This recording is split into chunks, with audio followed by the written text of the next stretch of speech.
Hello friends, आज की कहानी उम्मीद से रिलेटेड है और इस कहानी को सुनने के बाद मुझे पूरा विश्वास है कि आपके लाइफ में बहुत बड़ी चेंजिंग आ सकती है। तो कहानी इस तरह से है। यह कहानी एक दिव्यांग राजा की है जिसके राज में कोई भी परेशानी या समस्या नहीं थी। सभी लोग उस राजा से बहुत खुश थे और ऊपर वाले से धन्यवाद करते थे कि इतने अच्छे राजा को उनके ज़िंदगी में भेजे हैं। वह राजा दिव्यांग था, उसकी एक आँख नहीं थी और एक पैर भी नहीं था, लेकिन फिर भी राजा को इस बात का कोई मलाल नहीं था। एक दिन राजा अपने महल के गलियारे में घूमते हुए अपने पूर्वजों की लगी तस्वीर को देख रहा था और सोच रहा था कि मेरे पिताजी इतने शूरवीर थे, उनके पिताजी इतने शूरवीर थे, हमें इतने शूरवीर खानदान में जन्म लेने का मौका मिला। यह ऊपर वाले का धन्यवाद है। राजा ने सभी चित्र को देखते हुए आखिरी चित्र तक पहुंचा और फिर उस खाली जगह को देखा तो वह चिंता में पड़ गया, क्योंकि उसे मालूम था कि अब यहाँ जो तस्वीर लगेगी वह उसी की लगेगी। लेकिन राजा को इस बात की चिंता नहीं थी कि वह मर जाएगा। चिंता इस बात की थी कि वहाँ जो पेंटिंग लगेगी वो कैसी लगेगी। राजा का एक आँख और एक पैर न होने की वजह से वह चिंता में पड़ गया और सोचने लगा कि इस गलियारे में इतने शानदार पेंटिंग लगी है, लेकिन मेरी एक आँख और एक पैर न होने की वजह से मेरी ही तस्वीर सबसे ख़राब लगेगी और सबसे भद्दी दिखेगी। राजा ने सोचा कि मेरे मरने के बाद पता नहीं कैसी पेंटिंग बनेगी और क्यों न मैं अपने जीते जी ही एक शानदार पेंटिंग बनवाऊं, ताकि मुझे ये सुकून मिल जाए कि मेरी यहाँ अच्छी पेंटिंग लगेगी। अब उस राज्य में ऐलान करवा दिया गया और सभी पेंटर्स को बुलाया गया और कहा गया कि जो भी पेंटर राजा का शानदार पेंटिंग बनाएगा उसे शानदार इनाम मिलेगा।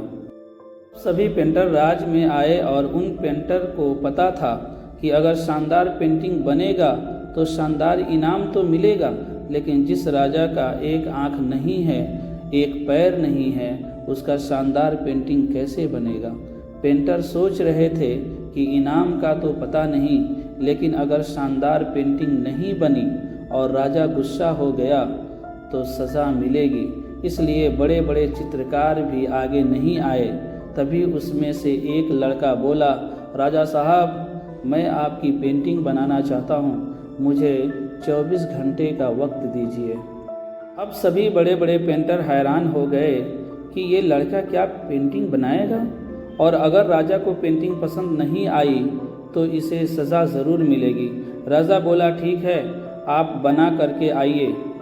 अगले दिन वह लड़का तस्वीर बनाकर लाने वाला था और दरबार पूरी तरह से भर चुका था। लोग दूर दूर से ये देखने के लिए आए थे कि वह लड़का कैसा पेंटिंग बनाकर लाएगा। अब लड़का जब उस राजा की पेंटिंग बनाकर लाया तो लोग आश्चर्यचकित रह गए। सब लोग ज़ोर ज़ोर से तालियां बजाने लगे, सीटी बजाने लगे, और जब राजा ने उस पेंटिंग को देखा तो वह खुश हो गया और बोला कि वाह, इससे अच्छी पेंटिंग तो इस पूरे गलियारे में नहीं है। राजा ने उस लड़के को बहुत सारा इनाम दिया।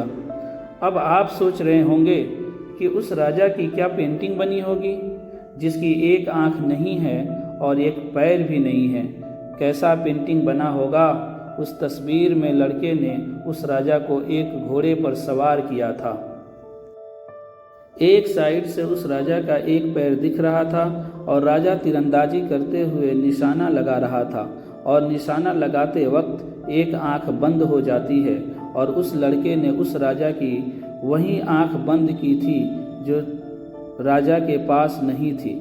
इस तरह से उस लड़के ने राजा को निशाना लगाते हुए घोड़े के ऊपर सवार दिखाया, जिससे एक आंख बंद और एक ही पैर दिखाया, और इतना शानदार पेंटिंग बनाया था कि वह अब तक की सबसे सर्वश्रेष्ठ पेंटिंग थी। उस लड़के के सामने भी चुनौती थी, संकट था, लेकिन उसने सकारात्मक का साथ नहीं छोड़ा, यानी पॉजिटिव का साथ नहीं छोड़ा।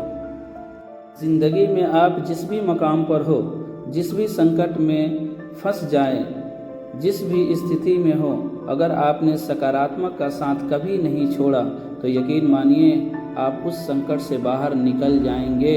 ज़िंदगी में उम्मीद का साथ मत छोड़िए, क्योंकि जिसने उम्मीद का साथ छोड़ दिया तो फिर ज़िंदगी उसका साथ छोड़ देती है। हर पल सकारात्मक रहिए, खुश रहिए, ऊपर वाले के आशीर्वाद के साथ और अपनों के प्यार के साथ। अपनी अच्छी और सच्ची मेहनत के साथ कर दिखाओ कुछ ऐसा कि दुनिया करनी चाहे आपके जैसा। तो आज के लिए इतना ही। मुझे पूरा विश्वास है कि इस कहानी से आपको बहुत कुछ सीखने को मिलेगा। तो मिलते हैं नेक्स्ट वीडियो में। Thank you so much.